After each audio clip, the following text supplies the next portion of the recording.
Düşünsene, evrenin yaratıcısı her şeyi biliyor. Her şeye gücü yetiyor. Peki öyleyse, kötülük neden var? Şeytan neden var? Ve belki de en rahatsız edici soru şu: Allah kötülüğü bilerek mi yarattı? Bu sorular çoğu zaman basit cevaplarla geçiştiriliyor. Şeytan kötü olduğu için yaratıldı. İnsan günah işlediği için cehenneme gidiyor. Ama dur bir dakika, bu cevaplar gerçekten yeterli mi? Yoksa bizi asıl sorudan uzaklaştıran konforlu kaçış yolları mı? Çünkü bu soruların arkasında daha derin, daha rahatsız edici ve çoğu insanın yüzleşmekten kaçındığı bir gerçek yatıyor. Ve bugün tam olarak bu gerçeğe bakacağız. Çoğu insan için şeytan, Tanrı'nın planında bir hata gibi görünür. Sanki her şey kusursuzmuş da bir noktada bir şeyler ters gitmiş gibi. Hani şu düşünce vardır ya, Tanrı iyidir, her şey mükemmeldir. Sonra bir hata olur ve şeytan ortaya çıkar. Ama kutsal metinler bu bakış açısını desteklemez. Aksine doğrudan reddeder. Kur'an'da iblis secde etmeyi reddettiğinde Allah onun ne yapacağını zaten bilmektedir. Yani bu isyan bir sürpriz değildir, bir şok değildir. Kontrolden çıkmış bir olay hiç değildir. Düşünsene, eğer Allah her şeyi biliyorsa, şeytanın secde etmeyeceğini de baştan biliyordu. O zaman şu soru kaçınılmaz hale gelir: bu isyan, Tanrı'nın bilgisi ve iradesi dışında mı gerçekleşti? Cevap açık: hayır. Aksine, şeytanın varlığı ve isyanı planın bir parçasıdır. Ve işte tam bu noktada insanın bakış açısı kökten değişir. Kötülük bir hata olmaktan çıkar. Bir kazadan ibaret değildir artık. Kötülük bir gereklilik haline gelir. Biraz daha derine inelim. Biraz daha ezoterik bakalım. Evrenin işleyişinde karşıtlık yoksa seçim de yoktur.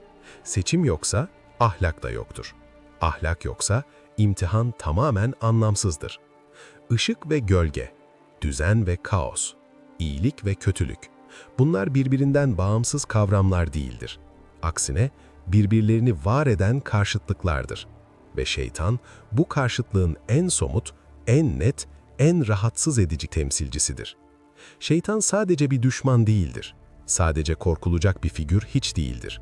O aynı zamanda bir aynadır. İnsan şeytana baktığında kendi içindeki arzuları görür. Kendi zaaflarını fark eder. Kendi iradesiyle yüzleşir. Şeytan olmasaydı özgür irade kavramı gerçekten anlamlı olur muydu? Belki de insan, şeytan sayesinde gerçekten insan olur.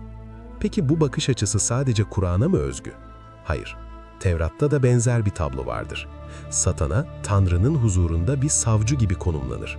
Eyyub'u sınamak için izin alır. Ama dikkat et, bu sınav bir ceza değildir. Bir intikam değildir. Amaç, karakteri açığa çıkarmaktır. İradeyi görünür kılmaktır. Yani burada da aynı şeyle karşılaşırız. Şeytan ya da şeytan benzeri figürler, Tanrı'ya karşı baş kaldıran kontrolsüz düşmanlar değildir. Onlar, insanın sınırlarını ortaya çıkaran araçlardır. Bu perspektif, şeytan tamamen kötüdür anlatısını yerle bir eder. Şimdi biraz daha geri gidelim. Zaman yolculuğuna çıkalım. Kadim uygarlıklara bakalım. İskandinav mitolojisinde Loki, Mısır'da Set, Yunan'da Prometheus. Hepsi düzeni bozar, hepsi kaosu temsil eder. Ama aynı zamanda bilgi getirirler, farkındalık yaratırlar, insanlığı dönüştürürler. Neden? Çünkü kaos olmadan düzen anlaşılamaz. Gölge olmadan ışık fark edilemez. Kadim uygarlıklar kötülüğü yok etmeye çalışmadı. Onu anlamaya çalıştı. Ve şeytan figürü bu dengenin evrensel bir sembolü haline geldi. Burada çok kritik bir nokta var. Çok önemli bir detay. Şeytan zorlamaz, dayatmaz, insanı ele geçirmez. Sadece fısıldar. Kötülük dışarıdan zorla verilen bir şey değildir. Kötülük seçilen bir yoldur. Ve işte tam burada insanın sorumluluğu başlar. Her seçim bir sınavdır. Her karar bir imtihandır. Şeytanın varlığı insanın bilincini test etmek için bir fırsattır. Ve şimdi en zor soruya geliyoruz.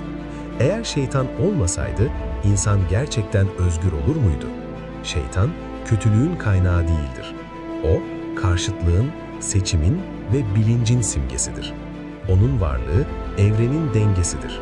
Ve belki de en rahatsız edici soru şudur: şeytan olmasaydı biz gerçekten insan olur muyduk? Düşün, Belki de şeytan, özgür iradenin bedelidir. Ve özgür irade olmadan aşk, cesaret, fedakarlık hiçbiri gerçek anlamını bulamazdı. İşte bu yüzden şeytan sadece bir düşman değildir. Belki de bir öğretmendir. Ve belki de bir gün şunu fark edeceğiz. Karanlık olmadan ışık eksik kalır. Peki sen? Şeytanın varlığını nasıl görüyorsun? Bir sınav mı? Bir görevli mi? Yoksa tamamen bir yanılgı mı? Yorumlarda tartışalım.